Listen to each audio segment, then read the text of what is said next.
అపోస్తల కార్యములు 8వ అధ్యాయం.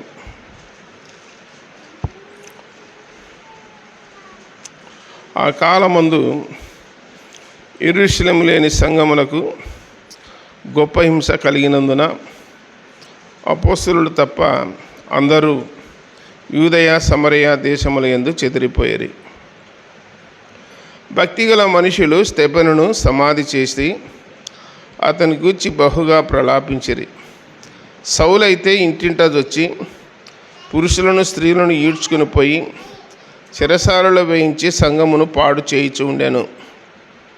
చిన్న మాట ప్రార్థన చేద్దాం. పరలోకపు తండ్రి, మహిమగల దేవ, యేసు ప్రభువా, సర్వోన్నతుడా, మహోన్నతుడా, సర్వాధికారి, మీ పాదములకు వేలాది స్తోత్రాలు, స్తుతులు, నమస్కారములు, కృతజ్ఞతాస్తుతులు చెల్లిస్తున్నాం నాయన. మమ్మల్ని ప్రేమించి సజీవులుగా ఉంచి ఈ ప్రభుదినాన్ని ఇచ్చినందుకు స్తోత్రములు. ఆత్మతో సత్యంతో ఆరాధించే భాగ్యం ఇచ్చారు, మీకు స్తోత్రాలు. చదువుకున్న వాక్య భాగాన్ని దీవించి ఆశీర్వదించి మాకు పంచిపెడుతురని, నిద్రమత్తును అయాసను దూరపరచుదురని, మీ సన్నిధి తోడుగా ఉంచి వాక్యం ద్వారా దర్శించి మాతో మాట్లాడుదురని ప్రియరక్షకుడైన యేసుక్రీస్తు వారి ఘనమైన నామమున ప్రార్థించి దీనులమై వేడుకొనుచున్నాము తండ్రి, ఆమేన్.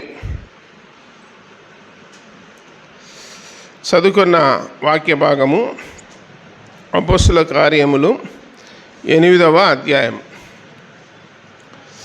ఈ అపోస్తల కార్యములు మొదటి అధ్యాయము 8వ వచనములో ఇలాగు రాయబడి ఉన్నది: అయినను పరిశుద్ధాత్మ మీ మీదకి వచ్చినప్పుడు మీరు శక్తి నొందుదురు గనక మీరు యెరూషలేములోను యూదయ సమరయ దేశములంతటను భూదిగంతముల వరకు నాకు సాక్షులయ్యుందురని వారితో చెప్పాను. దైవ గ్రంథాన్ని మనము పరిశీలన చేసినప్పుడు అబ్రహాము, ఇస్సాకు, యాకోబులతో దేవుడు చెప్పినది ఏమిటంటే, నీ గర్భవాసమున రాజులు ఉద్భవిస్తారు అని చెప్పి దేవుడు చెప్పినాడు. మనుషులు కాదు చెప్పినది. నీ గర్భవాసమున రాజులు పుడతారు అని చెప్పి అబ్రహాముతోనే చెప్పినాడు దేవుడు. ఆదికాండం 17వ అధ్యాయంలో దేవుడు చెప్పినాక అబ్రహాము సంతానంలో రాజులు రావాలన్నా రాకూడదా? రావాల్సిందే. దానికి ఎలాంటి పరిస్థితులలో వచ్చినారు, ఎలాంటి సిచ్యువేషన్లు వచ్చినారు అనేది గ్రంథములు ఆలోచన చేస్తే, సమూయేలు మొదటి గ్రంథం 8వ అధ్యాయంలో ఆ సంఘటన జరిగింది. అయ్యా సమూయేలు, నీవు మంచి ప్రవర్తన కలిగిన వానివి, దేవుని యందు భయము భక్తి కలిగిన వానివి, ప్రజలకు ప్రవక్తగా ఉన్నవానివి. అయితే నీ కుమారులు నీ ప్రవర్తన వంటి ప్రవర్తన గలవారు కారు. వారు లంచములు తీసుకొని న్యాయమును త్రిప్పివేసిరి. లోకులందరికీ ఎలాగూ రాజులు ఉన్నారో మాకు కూడా అలాగూ రాజులు ఉండాలని చెప్పి సమూయేలును అడిగినారు. సమూయేలు దేవుణ్ణి అడిగినాడు. దేవుడు ముందు చెప్పినాడా లేదా అబ్రహాముతో? అది జరగాల కాబట్టి ఎవడొకడు ప్రజలకు నష్టం చేసేవాడో కీడు చేసేవాడు ఉంటేనే అప్పుడు డైవర్ట్ అయిపోతుంది. న్యాయాధిపతులు అక్కర్లేదు, మాకు ఎవరు అక్కర్లేదు, మాకు రాజులు కావాలని అడిగినారు. ఈ వాక్యాన్ని ఎందుకు చెప్తానంటే, మొదటి అధ్యాయము అపోస్తల కార్యములు మొదటి అధ్యాయం 8వ వచనములో పరిశుద్ధాత్మ దేవుడు వారి మధ్యకు వచ్చి, మీరు శక్తి నొందుతారు, అప్పుడు యెరూషలేములోను యూదయలోను సమరయలోను భూదిగంతముల వరకు మీరు నాకు సాక్షులై ఉంటారు అని చెప్పినాడు. ఇప్పుడు యెరూషలేము సంఘములు ఉన్నారు. పరిశుద్ధాత్మ దేవుడు దిగి వచ్చినాడు. 2వ అధ్యాయంలో 3,000 మంది రక్షింపబడినారు. 4వ అధ్యాయంలో 5,000 మంది రక్షించబడినారు.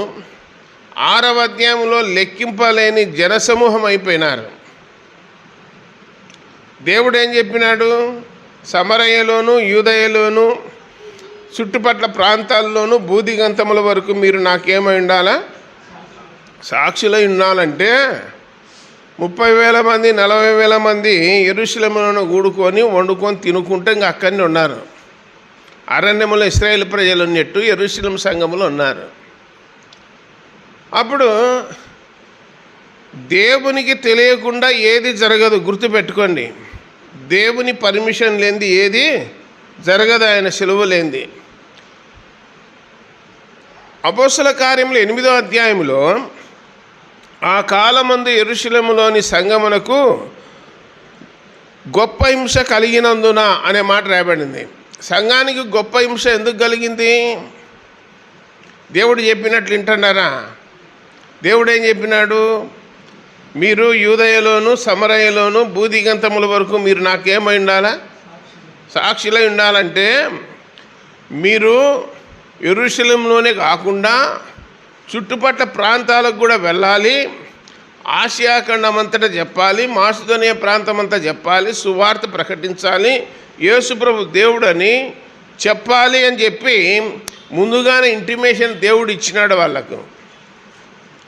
అది మనిషి పక్కన పెట్టి ఇంకేదో పొలాలు అమ్ముతున్నారు, స్థలాలు అమ్ముతున్నారు, మొత్తం వస్తూ ఉన్నారు, ఇక్కడనే అంత క్షేమంగా ఉంది అని చెప్పి యెరూషలేములోనే ఎవరికి ఏ కొరత లేకుండా, ఏ సమస్య లేకుండా, ఏ ఇబ్బంది లేకుండా మొత్తం సమిష్టిగా ఉంటూ దేవుణ్ణి ఆరాధించుకుంటూ దేవుని వాక్యం వినుకుంటూ మొత్తం 30-40 వేల మంది యెరూషలేములోనే ఉన్నారు.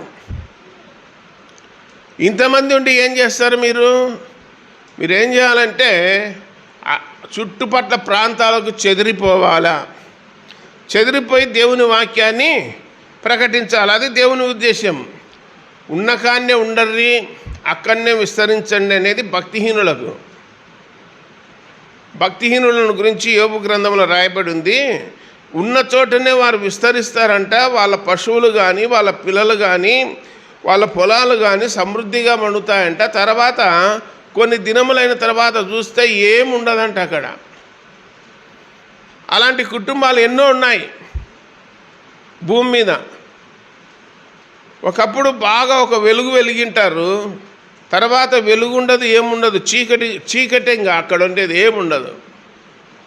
కాబట్టి దైవ గ్రంథములో మీరు చెదిరిపోవాలని చెప్పి దేవుడే పౌలుకు సౌలు అనే యవనస్తుని ద్వారా సంఘానికి ఏం చేసినాడు? గొప్ప హింస కలగజేసినాడు. ఏందా మేము ప్రార్థనకు వచ్చంటే, వాక్యం ఏంటంటే మా మీదకి వచ్చాయి అన్ని కష్టాలు శ్రమలు, ఎందుకు ఇట్లా వచ్చినాయి అని చెప్పి వాళ్ళు ఆలోచన చేసినారు. అపోస్తలులు తప్ప అందరూ చెదిరిపోయినారు. మెయిన్ వాళ్ళు అక్కడ 12 మంది తప్ప మొత్తం ఎక్కడోళ్ళు అక్కడ ఆ 30-40 వేల మంది చుట్టుపక్కల ప్రాంతాలకల్లా చెదిరిపోయినారని చెప్పి గ్రంథంలో రాయబడింది. చెదిరిపోయిన వాళ్ళు ఏం చేసినారంటే దేవుని వాక్యం చెప్పుకుంటూ పోయినారు. ప్రతి గ్రామములో, ప్రతి పల్లెలో, ప్రతి పట్టణములో దేవుని వాక్యాన్ని చెప్పుకుంటూ, సువార్త ప్రకటించుకుంటూ, దేవుని రాజ్య సువార్తను చెప్పుతూ వెళ్ళినారని చెప్పి గ్రంథంలో రాయబడింది. ఇంతకుముందు కూడా చెప్పిన ఒక ఎగ్జాంపుల్, మనము పొలంలో నాటేయడానికి నారుకాయ పోస్తామా పోయామా? నారుకాయ పొలం వల్ల ఉంటుందా? ఎంత ఉంటుంది? 1 ఎకరాకు 1 సెంటు అయితే చాలు, నారు ఎకరాకు వస్తుంది. ఆ నారు నెల రోజులు నిక్కిన తర్వాత ఏం చేస్తారు? ఇది బాగా పండుతుంది, బాగా చిక్కగా ఉంది, ఏం పర్వాలేదు, ఈ నారుకాయలోనే ఒడ్లు పండుతాయంటే పండవు. ఏం చేయాలి? దాన్ని మొత్తం పీకాల. పీకి ఎకరా వెలుపుని ఏం చేయాలా? కట్టలు కట్టి ఇసిరేయరా నారు పెరికి ఆడొకటి వేస్తారు. అప్పుడు నాటేస్తారు. నాటేస్తేనే పొలం పండేది. నారుకాయగా ఉంటే అది పండదు. ఇంకొకటి అది ముదిరిపోయింది అనుకో, 1.5-2 నెలలు అయిందనుకో, పంట రాదు.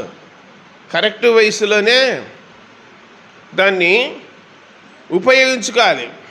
అట్లా నారకాయలాక యెరూషలేము సంఘములోనే ఉన్నారు మొత్తం చిక్కగా. దేవుడు ఎంటర్ ఇక్కడ కాదు ఉండాల్సింది, మీరు మొత్తం చెదిరిపోవాలని చెప్పి అందరినీ చెదరగొట్టినాడు. గొప్ప హింస కలిగినందున ఏం చేసినారంటే అపోస్తలులు తప్ప అందరూ చెదిరిపోయినారు. అయితే 3వ వచనం, సౌలు అయితే ఇంటింటా వచ్చి స్త్రీలను పురుషులను ఈడ్చుకొని పోయి సరసాలలో వేయించి సంఘమును పాడు చేయించి ఉండెను. ఎందుకు అప్పచెప్పినాడు సౌలు కంటే వీళ్ళు ఎక్కడున్నారు అక్కడనే ఉన్నారు. అందుకని సౌలు అనే యవనస్తుడు సంఘములో దొరబడి ఇళ్ళల్లో దొరబడి స్త్రీలను పురుషులను అందరినీ ఈడ్చుకొని పోయి సరసాలలో వేసి వాళ్ళను నానా హింస పెట్టి ఇబ్బంది కలగజేసినాడని చెప్పి గ్రంథంలో రాయబడి ఉన్నది. అలాగే 9వ అధ్యాయం 1వ వచనం, సౌలు ఇంకను ప్రభు యొక్క శిశువులను బెదిరించుటయు హత్య చేయుటయును తనకు ప్రాణాధారమైనట్టు ప్రధాన యాజకుల యొద్దకు వెళ్ళి ఈ మార్గమందున్న పురుషులనైనను స్త్రీలనైనను కనుగొని నెడలా వారిని బంధించి యెరూషలేమునకు తీసుకొని వచ్చుటకు దమస్కులోని సమాజముల వారికి పత్రికలమ్మని అడిగాను. సౌలైతే ఇంకనూ ప్రభు యొక్క శిష్యులను బెదిరించుచు హత్య చేయుటయు ప్రాణాధారమైనట్టు భావించినాడు. శిష్యులను ఏం చేస్తున్నాడు? సౌలు ఏం చేస్తున్నాడు? బెదిరించన్నాడు. ఆది సంఘములోనే పేతురు, యోహాను, యాకోబులను బెదిరించినారా లేదా? బెత్తములతో కొట్టి యేసు ప్రభు నామమున మీరు వాక్యం చెప్పకూడదని చెప్పి ఆ 4వ అధ్యాయంలో 2వ అధ్యాయంలో బెదురు పెట్టినారు. బెదురు పెడితే మీ మాట వినాలన్నా దేవుని మాట వినాలన్నా మీరే చెప్పారు అని చెప్పినాడు. దేవుని ఆత్మతో పేతురు నింపబడినాడు కాబట్టి మనుషుల మాట వినడం కంటే దేవుని మాట వినడము మేలు అని చెప్పి దేవుని వాక్యాన్ని ప్రకటించినారు. ఈ దినాల్లో కూడా సువార్త చెప్తా ఉంటే బెదిరించే వాళ్ళు ఉన్నారు. మా బజారుకు రావద్దు, మా ఊర్లోకి రావద్దు, జాగ్రత్త, ఇప్పుడు మొదటిసారి కాబట్టి మిమ్మల్ని పంపించన్నాం, రెండోసారి ఈయన వచ్చినామంటే మిమ్మల్ని స్టేషన్కి అప్పగిస్తాం, లేదా మీ యొక్క వ్యాన్ అద్దాలు పగలగొడతాం, లేదా మీ పత్రికలన్నీ చించేస్తాం, బైబిళ్ళన్నీ కాల్చేస్తాం, జాగ్రత్త అని బెదురు పెడుతున్నారా లేదా? సువార్త పోయినప్పుడు ఇలాంటి పనులు చేస్తూ ఉన్నారు. కాబట్టి హత్య చేయుటయు మణిపూర్లో సంఘటనలు జరిగినప్పుడు వేల మంది చనిపోయినారు. మణిపూర్లో వేల మంది చనిపోయినారు. ఎందుకు అలా చనిపోయినారంటే దేవుని నమ్ముకునేందుకు, దేవుని విశ్వాసం ఇచ్చినందుకు. భారతదేశంలో మణిపూర్ అనేది ఒక రాష్ట్రం, ఒక ప్రాంతం. అందులో నిట్ట నిలువున పబ్లిక్లో కాల్చినారు, క్రైస్తవులను చంపేసినారు. ఎవడు అడిగేటోడు లేడు, చెప్పేటోడు లేడు. దేశ ప్రధానమంత్రి అసలు పట్టించుకోలేదు. ఆ సంఘటన గురించి అసలు ఆలోచన కూడా చేయలేదు. మనం చూస్తూ ఉన్నాము. క్రైస్తవులకు ఏది కలిగినా అడిగే నాదుడు లేడు. కాబట్టి దైవగ్రంథములో సౌలు ఏం చేసినాడంటే సంఘానికి హింస కలగజేసినందున వారు చెదిరిపోయినారు. చెదిరిపోయిన వారి గురించి ఒక మాట రాయబడింది 8వ అధ్యాయం 4వ వచనంలో, కాబట్టి చెదిరిపోయిన వారు సువార్త వాక్యమును ప్రకటించుతూ సంచారము చేసిరి అని రాయబడింది. మన ప్రభువైన యేసుక్రీస్తును సిలువ వేసేటప్పుడు గెత్సేమనే తోటలో ఆ యొక్క శాస్త్రులు, ఆ పరిసయ్యులు పట్టుకపోనికి వచ్చినప్పుడు శిష్యులందరూ అక్కడే ఉన్నారు. శిష్యులందరూ యేసుప్రభు దగ్గర ఉన్నారు. మత్తయి సువార్త 26:59 రాయబడింది, యేసుప్రభుని ఎప్పుడైతే వాళ్ళు పట్టుకున్నారో శిష్యులందరూ పారిపోయిరని రాయబడింది. శిష్యులంతా ఏం చేసినారు? పారిపోయిరని రాయబడింది. ఆ వాక్యం ఇర్మియా గ్రంథము 38 అనుకుంటా. వారు కాపరిని పట్టుకొందురు లేదా కాపరిని కొట్టుదురు, మంద చెదిరిపోవునని రాయబడింది. చెదిరిపోయినారు. 12 మంది శిష్యులు ఏమైనారు? చెదిరిపోయినారని రాయబడింది. మరి యేసుప్రభు కోసము ప్రాణం పెడతామని చెప్పి అందరు అన్నారా అని లేదా? పేతురు అన్నాడు, ప్రభువా నీ కొరకు ప్రాణం పెడతాను నేను అన్నాడు. నాయన అంత వద్దులే, ముమ్మారు కోడి కూయక మునిపే యేసుప్రభు ఎవరో నేను ఎరగను అంటావు నాయన నువ్వు అని చెప్పినాడు. పేతురు నేను ప్రాణం పెడతానంటే మిగతా శిష్యులందరూ కూడా మేము కూడా పెడతామన్నారు. యేసుప్రభుని పట్టుకొని పోతా ఉంటే శిష్యులందరూ ఏమైనారు? పారిపోయినారని చెప్పి వాక్యంలో రాయబడింది. అంటే చెదిరిపోయినారని. ఇప్పుడు సంఘములో చెదిరిపోయిన వారు ఏం చేసినారంటే ప్రతి గ్రామంలో, ప్రతి పల్లెలో, పట్టణంలో సువార్త చెప్పినారు. అందులో ఫిలిప్ అనేటైనా ఒకైనా ఉన్నాడు. యేసుప్రభు శిష్యులలో ఫిలిప్ ఉన్నాడా లేదా? ఆ ఫిలిప్ కాదు. ఇప్పుడు 6వ అధ్యాయంలో 7 మందిని ఏర్పాటు చేసినారు కదా, ఆ 7 మందిలో ఉన్న ఫిలిప్ సువార్థికుడైన ఫిలిప్పీన. 7 మందిలో ఒక ఫిలిప్ ఉన్నాడు. ఆయన సువార్థికుడైన ఫిలిప్పు. ఈయనది కైసరయ్య. ఈయనకు 4 కుమార్తెలు ఉన్నారు అని చెప్పి 21వ అధ్యాయం 7వ వచనంలో రాయబడింది. కైసరయ్యలో సువార్థికుడైన ఫిలిప్ ఇంటికి వెళ్ళినాము. ఆయనకు 4 కుమార్తెలు ఉన్నారు, వారు కన్యకులు, వారు ప్రవచించువారని చెప్పి గ్రంథంలో రాయబడి ఉన్నది. కాబట్టి సమరయకు పోయి సమరయలో సువార్త చెప్పినాడు ఫిలిప్. సువార్త చెప్తే సమరయలో ఉన్నవారు అనేకులు యేసుప్రభునందు విశ్వాసం ఉంచినారు. ఈ వార్త యెరూషలేములో ఉన్నటువంటి అపోస్తలులకు తెలిసింది. సమరయలో కొందరు యేసుప్రభును నమ్ముకున్నారన్న సంగతి అపోస్తలులకు తెలిసి వాళ్లకు సహాయం చేయడానికి పేతురు యోహానులు యెరూషలేము సంఘము నుండి సమరయకు పంపినారు. వాళ్ళు వచ్చి ఒక 2 రోజులు మీటింగ్ పెట్టినారు సమరయలో, పేతురు యోహానులు. అప్పుడు దయ్యములు పట్టిన వాళ్ళను, రోగములు వచ్చిన వాళ్ళను, పక్షవాతం వచ్చిన వాళ్ళను పేతురు యోహానులు చేతుల నుంచి ప్రార్థన చేసినప్పుడు అందరూ బాగుపడినారని చెప్పి లేఖనాల్లో రాయబడింది. తర్వాత అక్కడ గారడి సిమోన్ అనేవాడు ఉన్నాడు సమరయ సంఘంలో. గారడి సిమోన్ అనేవాడు. ఇతడేం చేసినాడంటే పేతురు చేతుల నుంచి ప్రార్థన చేయడం ద్వారా పరిశుద్ధాత్ముడు వారి మీదకి వచ్చినాడన్న సంగతి తెలుసుకొని ద్రవ్యము తీసుకొని వచ్చి, ముళ్ళె తీసుకొని వచ్చి పేతురు పాదముల మీద పెట్టి, ఇప్పుడు నువ్వు ప్రార్థన చేసినావు కదా, ప్రార్థన చేస్తే వరం వచ్చింది కదా, ఆ పరిశుద్ధాత్మ వరాన్ని నాకు అమ్ము అని అడిగినాడు. దేవుడు మనతో ఉండాలంటే ఏం చేయాలి? దేవుడు మనతో ఉండాలంటే పరిశుద్ధంగా ఉండాలి, యథార్థంగా ఉండాలి, సత్యంగా ఉండాలి. మన హృదయంలో లేనిపోని నానా చెత్త చెదారం ఏది ఉండకూడదు. దేవుడు మనతో ఉండాలంటే మనం పరిశుద్ధంగా ఉండాలా, సత్యంగా ఉండాలా, ప్రేమ కలిగి ఉండాలా, యథార్థంగా ఉండాలా. అప్పుడు దేవుడు మనతో ఉంటాడు. మనము నోట బూతులు మాట్లాడినామనుకో, మనలో ఉన్న దేవుడు ఏమవుతాడు? బయటికి వెళ్ళిపోతాడు. మన నోట బూతులు వచ్చినాయంటే దేవుడు వెళ్ళిపోతాడు, ఉండడు. ఇంకెవడు ఉంటాడు లోపల? సాతానుడు ఉంటాడు.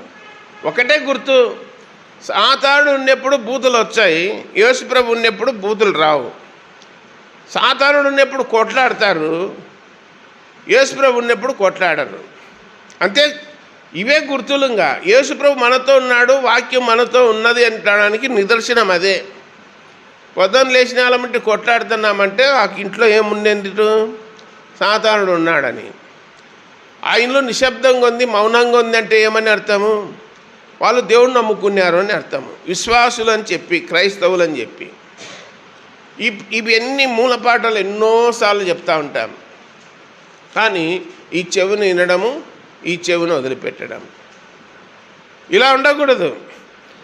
గ్రంథంలో ఆ గారడి సిమోన్ అనేవాడు ఏం చేసినాడంటే ప్రజలను భయక్రాంతులను చేసినాడు. గారడులు చేస్తూ ప్రజలందరినీ తన స్వాధీనపరుచుకున్నాడు. ఇతడే దేవుని మహాశక్తి అనబడినవాడు ఈ గారడివాడు అని చెప్పి సమరయలో ఉన్న వారందరూ, కొద్దివాడు మొదలుకొని గొప్పవాని మటుకు అందరూ దేవుని మహాశక్తి అనబడినవాడు ఇతడే అని చెప్పుకొనుచు అతని మీద లక్ష్య పెట్టిరి అని రాయబడింది. గారడివాడిని చూస్తే భయము. ఒక మాంత్రికునికి వెళ్ళి చూసినా, చేతపడి చేసేవానికి వెళ్ళి చూసినా, మనము బాగున్నామా చేతపడి చేసేటైనా బట్టి ఫ్రెండ్షిప్ చేస్తామా? ఏం చేస్తాడు? ఫ్రెండ్షిప్ చేయరు అలాంటి వానితో. సమాధులలో నివాసం చేసే వాని దగ్గర పోయి నేను కూడా వచ్చపన్నా ప్రశాంతంగా ఉంటుంది సమాధులలో, నేను నిద్రపోదాం పోతారా వానెంబడి ఎవరు పోరు. గాడిలు చేసేవానెంబడి ఎవడు ఉన్నాడు. వాళ్ళు బతుకుదేరువు కోసం అది నేర్చుకున్నారు తప్ప, సాతాను యొక్క కుయుక్తి ద్వారా, తంత్రముల ద్వారా నేర్చుకున్నారు తప్ప అది దేనికి పనికిరాదు. గ్రంథంలో అపొస్తలుల కార్యములు 19వ అధ్యాయంలో ఎఫెసీ పట్టణములో మాంత్రిక విద్య మాంత్రిక విద్య, మంత్రాలు చేసేవాళ్ళు, గారడిద్య చేసేవాళ్ళు, హిప్నాటిజం చేసేవాళ్ళు ఎఫ్ఎసి పట్టణంలో ఉన్నారు. మొత్తం 3/4 భాగం వాళ్ళే ఉన్నారు. ప్రతి ఒక్కరి దగ్గర ఉందంట మంత్రాల పుస్తకం. ఆ పుస్తకాలల్లో తెచ్చి కుప్ప వచ్చే 50,000 రూకలు అయినాయని రాయబడింది. ఎంత? పుస్తకాల ఖరీదు ఎంత? 50,000 రూపాయలు అయినాయంట ఆ దినాలలో, పౌలు కాలంలో. కాబట్టి ఆ మాంత్రిక విద్య పుస్తకాలల్లో తెచ్చి కాల్చినారు. మాకు అవసరం లేదు, మాకు యేసు ప్రభు కావాలని దైవజనుడు పౌలు వాక్యం చెప్పింటే. ఇక్కడ వాక్యంలో సరే సమరయలో ఫిలిప్పు సువార్త చెప్పినాడు. కొందరు దేవుని నమ్ముకున్నారు. ఆ దేవుని నమ్ముకునే వాళ్ళకు పేతురు, యోహానులు వెళ్ళి మరలా వాక్యం చెప్పినారు. తర్వాత ఇంకా కొందరిని బాగు చేసినారు. బాగు చేసినాక గారడివాడు వచ్చినాడు. అతడు విస్మయం పొందుతూ ఉన్నాడు. ఏంటి ఇది ఇట్లా జరుగుతూ ఉంది? నేను చేసే వాటికంటే వీళ్ళు చాలా గొప్పగా చేస్తున్నారే, వీళ్ళ దగ్గర కట్టు లేదు, మనీ ఏది లేదు అని చెప్పి ఆలోచన చేసి ఆ ద్రవ్యం ఇచ్చి నాకు అన్నాడు.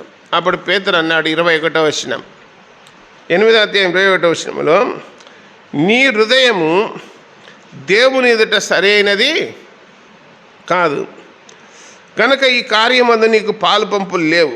కాబట్టి ఈ నీ చెడుతనము మానుకొని మారు మనసు నొందుని ప్రభును వేడుకొనుము, ఒకవేళ నీ హృదయ ఆలోచన క్షమింపబడవచ్చును అన్నాడు. అందుకు 20వ వచనం, అందుకు పేతురు, నీవు ద్రవ్యమిచ్చి దేవుని వరము సంపాదించుకుందని తలంచుకుందున నీ వెండి నీతో కూడా నశించునుగాక అన్నాడు. భక్తి అనేది డబ్బులు పెట్టి కొనుక్కుండేది కాదు. ఇదేం వందే మార్టు లేకపోతే విశాల మార్టు కాదు, సూపర్ మార్కెట్ కాదు. ప్రేమ, భక్తి, సత్యము, మంచితనము ఇవి దొరికేటివి కాదు. ఇవి ఎక్కడుంటాయంటే హృదయములు ఉంటాయి. ఆ హృదయంలో ఉన్న వాటిని ఎవరు చూస్తారు? దేవుడు చూస్తాడు. ఒకటే గుర్తు, మనం రఫ్గా మాట్లాడుతున్నామంటే, నిర్లక్ష్యంగా సాటి మనుషులను తృణీకరంగా మాట్లాడినామంటే మనలో దేవుడు లేడని. మర్యాదగా మట్టసంగా పిలిచి మాట్లాడుతున్నామంటే దేవుడు ఉన్నాడని. ఒకటే గుర్తులు అవి, చాలా చిన్న చిన్న లాజిక్లు అవి. ఇవి మిస్ అయిపోతే భక్తి జీవితం పనికి రాదు. కనబడే మనుషుని ఏం చేయాలి? కనబడే సహోదరుని ఏం చేయాలి? ప్రేమించమన్నాడు. నీ కనబడే సహోదరుని ప్రేమిస్తే కనబడని దేవుని కూడా ప్రేమిస్తామని రాయబడింది. అలానే ఉంది లాజిక్. ఈ పని చేస్తే నువ్వు ధర్మశాస్త్రాన్ని నెరవేర్చినట్టే అన్నాడు. ఈ పని చేస్తే నీ పొరుగువాన్ని నువ్వు ప్రేమించినట్లయితే ధర్మశాస్త్రాన్ని నెరవేర్చినట్లే అని చెప్పి గ్రంథంలో రాయబడింది. కాబట్టి గాడివాని యొక్క హృదయం ఎట్లుందంటే చెడుతనముతో ఉంది. ఈ చెడ్డవన్నీ మనుషుని ఏం చేస్తాయి? అపవిత్రం చేస్తాయని రాయబడింది. కాబట్టి పేతురు ఇవన్నీ చెప్పినాక అదేదో నువ్వే చేయి నా కోసం అంటున్నాడు. గాడివాడు ఎంత చూడు, దేవుడు నీ మీద కోపముతో ఉన్నాడా, జాగ్రత్త, దిద్దుకో, సరి చేసుకో అని దైవజనుడు హెచ్చరిక చేసినప్పుడు, అయ్యో పొరపాటు అయింది, ద్రవ్యం తెచ్చి కొనాలని ఆశపడినది తప్పు,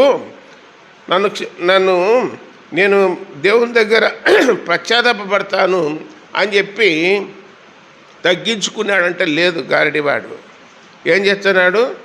అదేదో నా కోసం నువ్వే చేయి ప్రార్థన అంటున్నాడు. చెప్పినోనికే చెప్తున్నాడు, నా కోసం నువ్వు చేయి ప్రార్థన అంటున్నాడు. ఆ మాట ఉంది చూడండి, 24వ వచనం, అందుకు సీమోను, మీరు చెప్పిన మాటలో ఏదియూ నా మీదకి రాకుండా మీరే నా కొరకు ప్రభువును వేడుకొండని చెప్పాను. గారడివాడు మాట వింటాడా? గారడివాడు మాట విన్నాడు.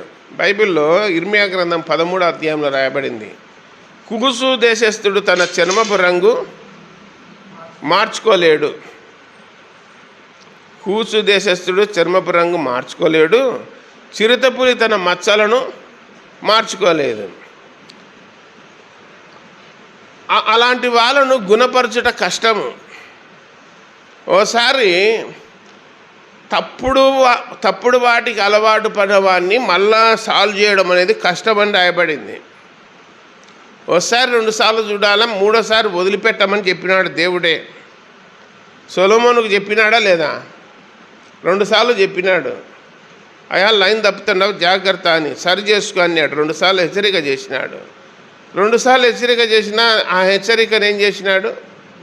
పట్టించుకోలే, పెడచెవిన పెట్టినాడు. అందుకని దేవుడు ఏం చేసినాడంటే దూరమైనాడు. రాజ్యాన్ని 2 భాగాలుగా చేసినాడు. నువ్వు దేవుని మాట వినకపోతే రాజ్యాన్ని 2 భాగాలు చేసినాడు. సొలొమోనుకు చెప్పినాడు, 2 సార్లు హెచ్చరిక చేసినాడు. ఏ మనుషునికైనా దేవుని సన్నిధిలో నుండి లైన్ తప్పుతా ఉన్నప్పుడు, పక్క మార్గానికి పోయేటప్పుడు దేవుడు ఏం చేస్తాడంటే హెచ్చరిక చేస్తాడు.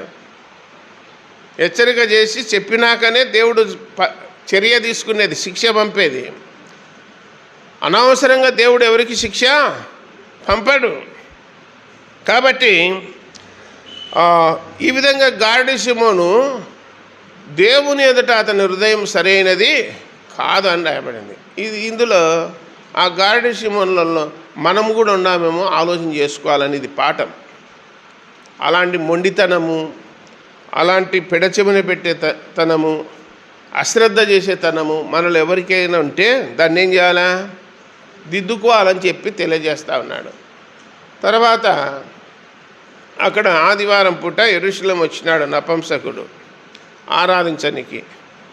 ఆరాధన అయిపోయినాక మరి అతనికి పని ఉన్నదేమో రథం వేసుకొని మరలా ఇథియోపియా దేశానికి పోతా ఉన్నాడు. దక్షిణం దిక్కున అరణ్యములో ప్రయాణమై పోతా ఉన్నాడు. పోతున్నడు రథములో మనకు నిద్రపోలే. ఏం చేసినాడంటే యెషయా గ్రంథం పుస్తకం తీసుకొని 53వ అధ్యాయం చదువుతా ఉన్నప్పుడు అతని హృదయాన్ని, అతని మనసును, అతని ఆలోచనను దేవునికి తెలిసింది. దేవుడు ఎవరో నేను తెలుసుకోవాలన్నటువంటి పట్టుదల, శ్రద్ధ కలిగి ఉన్నాడు నపుంసకుడు. అందుకని దేవుడు ఆలోచన చేసి, ఇతడు నా మీద మనసు పెట్టుకున్నాడు, నా వాక్యం మీద శ్రద్ధ కలిగి ఉన్నాడు, చదువుతున్నాడు, పట్టుదల కలిగి ఉన్నాడు, ఇతనికి ఎలాగైనా నా గురించి చెప్పాలా అని దేవుడే ఎంటర్ అయ్యి, ఏమి నపుంసకుడా 53వ అధ్యాయం చదువుకుంటుండా, ఎట్లెట్లా నువ్వు చదువుతున్నది నా గురించి అని చెప్పి దేవుడు వచ్చి ఎప్పుడు అట్లా చెప్పాడు. ఏం చేసినాడంటే ఫిలిప్పుకు చెప్పినాడు, సువార్థికుడైన ఫిలిప్పుకు చెప్పినాడు. ఆ మాట రాయబడి ఉన్నది 26వ వచనం.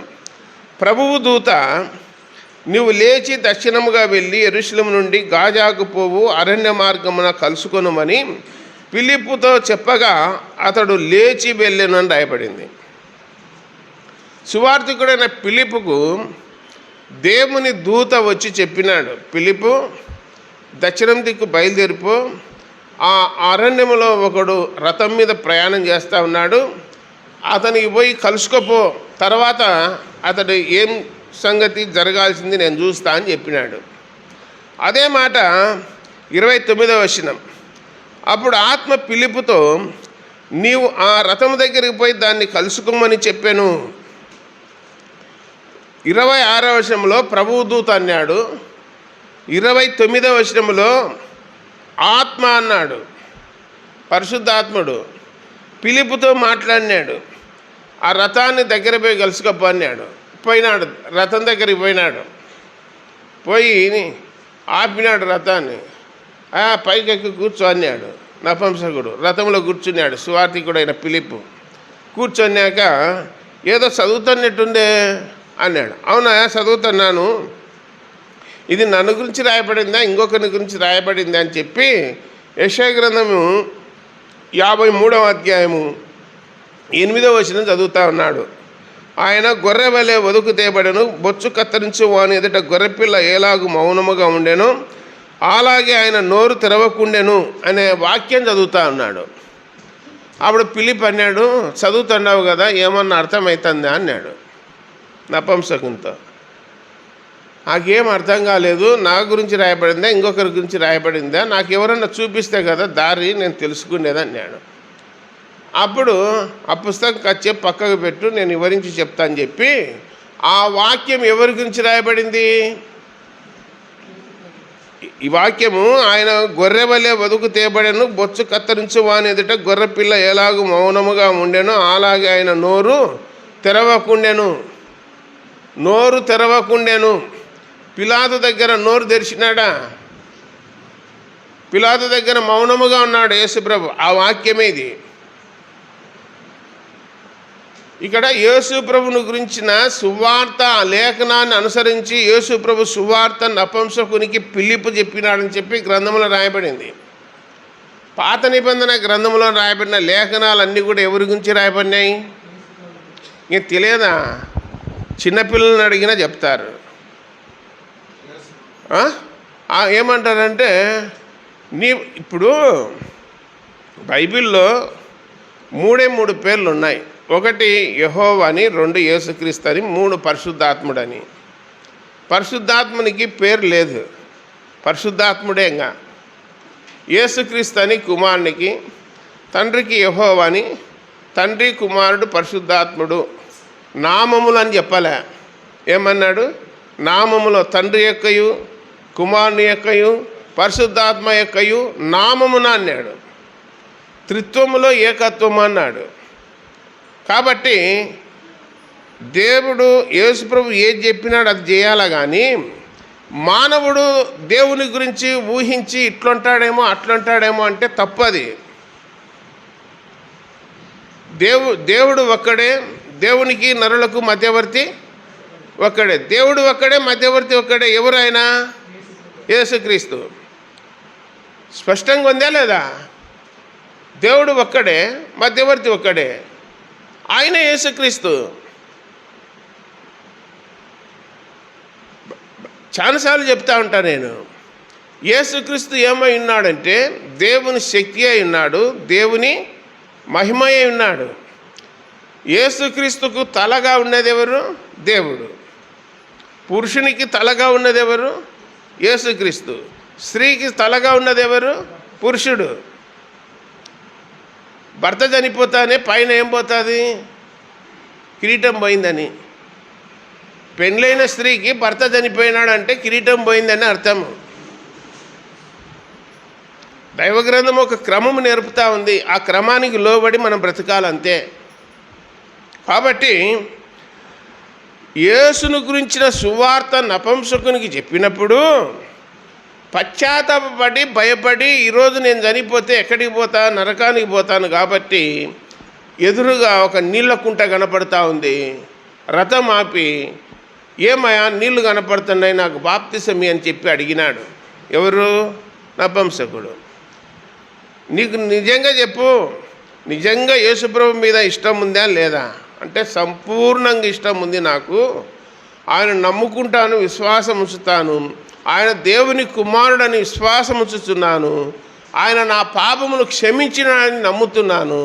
నా కొరకే ప్రాణం పెట్టినాడని నమ్ముతానని చెప్పి తీర్మానం చేసినాడు ఫిలిప్పు దగ్గర నపుంసకుడు. అప్పుడు నీళ్ళలోకి దిగి బాప్తిసం ఇచ్చినాడని చెప్పి గ్రంథంలో రాయబడింది. ఆజ్ఞాపించుచున్నాను అనే మాట దగ్గర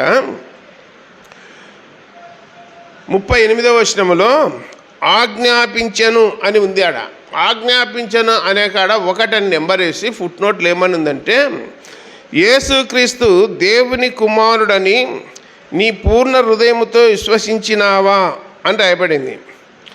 నేను విశ్వసించుతున్నానని ఉత్తరం ఇచ్చాను అని రాయబడింది. ఆజ్ఞాపించను. కాబట్టి నపుంసకుడు దేవుని నమ్ముకున్నాడు. ఇప్పుడు చెప్పండి, ఇప్పుడు ఆదివారము ఎక్కడ పోతున్నాడు నపుంసకుడు? రథం వేసుకొని యెరూషలేం పోతున్నాడు. యెరూషలేం పోయి వాక్యం విని మళ్ళీ వచ్చన్నాడు. ఏమన్నా అర్థమైందా? అర్థం కాలే. ఎన్ని ఆదివారాలు మందిరానికి వచ్చి వాక్యం వింటనే ఆయనకి ఏం కాలే? నపుంసకునికి అర్థం కాలే. ఒక మాటలు చెప్పాలంటే మందెంబడి పోతాడు, మందెంబడి వచ్చాడు. మందెంబడి పోయి మందెంబడి వచ్చే పరలోకం పోతారా? దానికి ఒక సూత్రం ఉందే లేదా? వినడం వల్ల ఏం కలుగుతుంది? ఎవరి గురించి వినాలి? యేసుప్రభు గురించి వినాలి. ఇప్పుడు నపుంసకుడు ఎవరిని గురించి విన్నాడు? యేసుప్రభు గురించి విన్నాడు. ఏం కలిగింది? విశ్వాసం కలిగింది. విశ్వాసం కలిగింది గనక దేవునికి ఇష్టడైనాడు. దేవునికి ఇష్టడైనాడు గనక బాప్తిసం తీసుకున్నాడు. బాప్తిసం తీసుకొని సంఘంలో చేర్చబడినాడు నపుంసకుడు. కాబట్టి ఈ వృత్తాంతం అంతా ఇక్కడ రాయబడింది. మనము ఈ ప్రపంచంలో ఎవరైతే బాప్తిసం తీసుకుంటా ఉన్నారో, ఎవరైతే దేవుని నమ్ముకుంటున్నారో దానికి బెస్ట్ ఎగ్జాంపుల్ అపొస్తలుల కార్యములు 8వ అధ్యాయమే. 99% ఇదే చూపించేది. దేవుని నమ్మకానికి పోతారు కదా బాప్తిసాలు తీసుకొనికి, ఈ వాక్యం చూపించే బాప్తిసం ఇస్తారు. నపుంసకుడు ఎట్లా నమ్ముకున్నాడో మీరు కూడా అట్లా నమ్ముకోవాలని చెప్పి. కాబట్టి ఈ గ్రంథాన్ని పరిశీలన చేసినప్పుడు 9వ అధ్యాయంలో సౌలు ఇంకను ప్రభు యొక్క శిష్యులను బెదిరించడము, హత్య చేయడము ప్రాణాధారమైనట్టు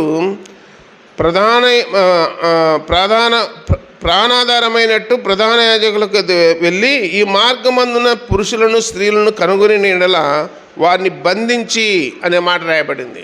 ఇలాగూ ఆది సంఘకాలములో అందరూ ఒకే స్థలంలో ఉన్నప్పుడు దేవుడే సౌలును ప్రేరేపించి సంఘానికి గొప్ప హింస కలగజేసినాడు, వాళ్ళు చెదిరిపోకుండా. అంటే బైబిల్లో ఒక మాట చెప్పి ముగిస్తాను.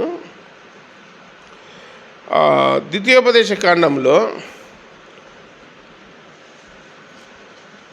లేదా సంఖ్యాకాండంలో 18వ అధ్యాయం అనుకుంటా ఏమనుందంటే, దేవుడు ఇశ్రాయేలు ప్రజలకు మోషే ద్వారా చెప్పినాడు, అయ్యా మీరు నా మాట వినడం లేదు, నేను మీకు తోడుగా ఉన్నాను, కాబట్టి మీరు మూర్ఖించి తెగించి యుద్ధంలోకి పోవద్దు, నేను మీకు తోడుగా ఉన్నానని చెప్పినాడు.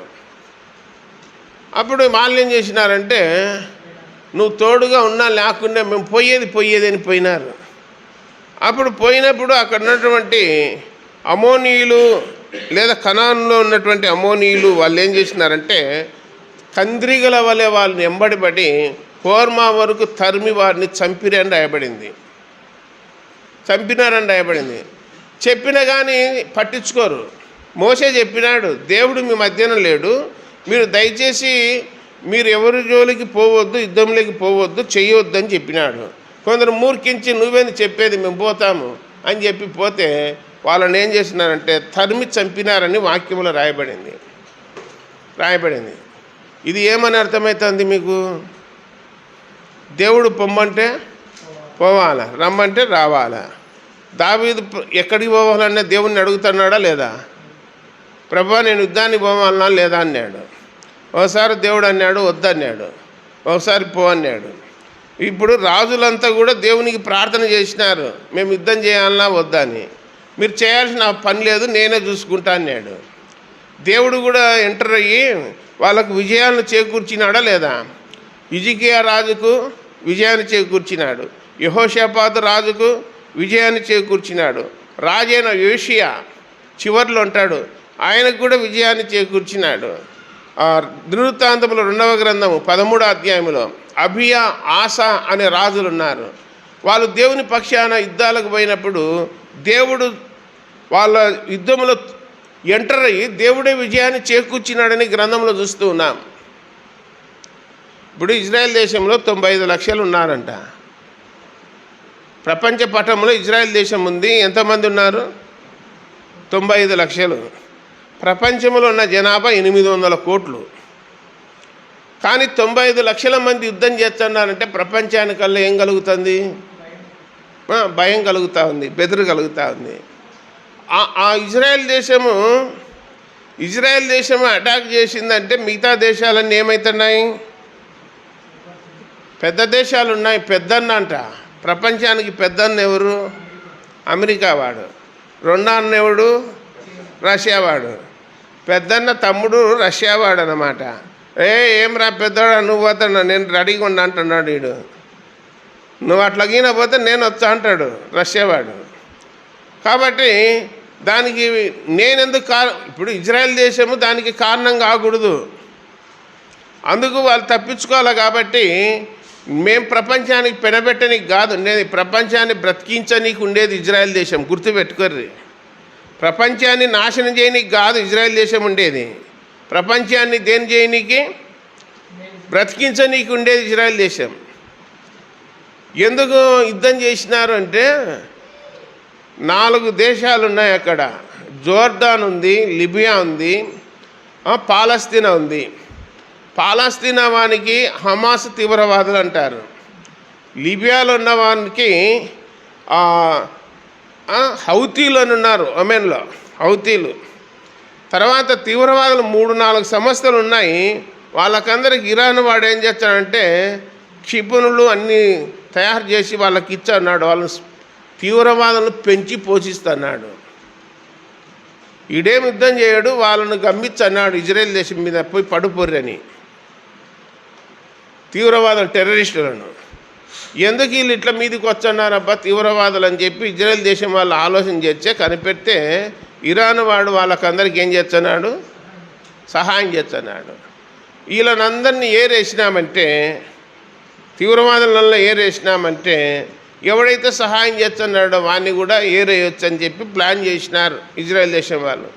తీవ్రవాదులను, హిజ్బుల్లా తీవ్రవాదులను, హౌతీ తీవ్రవాదులను, మరి హమాస్ తీవ్రవాదులను అందరినీ, వాళ్ళ నాయకులను, కమాండర్లను అందరినీ ఏం చేసినారు, ఏరేసినారు మొత్తం. వాళ్ళంతా అయిపోయినాక ఫైనల్లో ఈడే కదా బెదిరించండి లేదని చెప్పి ఇరాన్ మీద దాడి చేసినాడు. వాళ్ళకున్నటువంటి కమాండర్ల ఏం చేసినాడు, ఒకే రోజు 12 మందిని లేపేసినాడు ఇజ్రాయెల్ వాడు. లాస్ట్ ముస్లైన కమేనని ఆయన ఒక్కడు మిగిలిపోయినాడు. మరి ఇప్పుడు ఉన్నాడో లేదో తెలియదు. మొత్తం మీద యుద్ధం ఏమైంది, ఇప్పుడు ఆగిపోయింది, యుద్ధం ఆగిపోయింది. ఇది ఓన్లీ ట్రయల్ మాత్రమే, ట్రయల్ ఒక్కటి చూపించినారు. తర్వాత వస్తుంది, వచ్చినప్పుడు ఇంకా ఒకరికొకడు న్యూక్లియర్ బాంబులు వేసుకుంటారు. అప్పుడు ఏముండదు. ఆ జకర్యా గ్రంథం చివరి అధ్యాయంలో రాయబడింది, మనుషులు ఎట్లా ఉండేవాళ్ళు అట్లనే ఉంటారు, కుళ్ళిపోతారని రాయబడింది. ఏమి కుళ్ళిపోతాయో తెలుసా? యెషయా గ్రంథం 66 కానీ, జకర్యా గ్రంథం చివరి అధ్యాయం కానీ, 14వ అధ్యాయం 66 యెషయా గ్రంథం అవి చదివితే అక్కడ రాయబడింది, మనుషులు ఉన్నట్టుగానే ఉంటారు కానీ కండ్లు చాలా సున్నితమైనవి. కండ్లు ఏమవుతాయో తెలిసిన, కండ్లు 2 కుళ్ళిపోతాయని రాయబడింది. ప్రతి మనిషికి నోట్లో ఏముంటుంది, నాలుక ఉంటుంది. నాలుక కూడా ఏమవుతుంది, కుళ్ళిపోతుందని రాయబడింది. కళ్ళు కుళ్ళిపోయి నాలుక కుళ్ళిపోతే మనుషుడు బ్రతుకుతాడా? అయిపోయా. ఆ మందు, ఆ యుద్ధములో వేసినటువంటి ఆ క్షిపణుల యొక్క ప్రభావము అలాగుంటుందంట మనుషుల మీద. ఏ జీవరాశికైనా సరే కండ్లు పోతాయి, నాలుక పోతుంది. భయంకరం. అలాంటి పరిస్థితులు రాబోతున్నాయి. కాబట్టి ఆ పరిస్థితులు రాకతోలికే సంఘం ఏం కావాలి, ఎత్తబడాలి. ఎత్తబడాలంటే ఏం చేయాలా? బుద్ధిగల వాళ్ళు ఏం చేసినారు, సిద్ధపడాలా. ఎత్తబడాలంటే సిద్ధపడాలా. సిద్ధపాటు లేకుండా ఉన్నామంటే ఎత్తబడం. సిద్ధపాటు లేకపోతే ఏమవుతాము, ఎత్తబడం. పిల్లలకు ఎగ్జామ్ పెడుతున్నారు అనుకోండి, వాళ్ళు సిద్ధపడిపోయే ఎగ్జామ్ రాయనికి సిద్ధపడిపోతారా, సిద్ధపడకుండా పోతారా?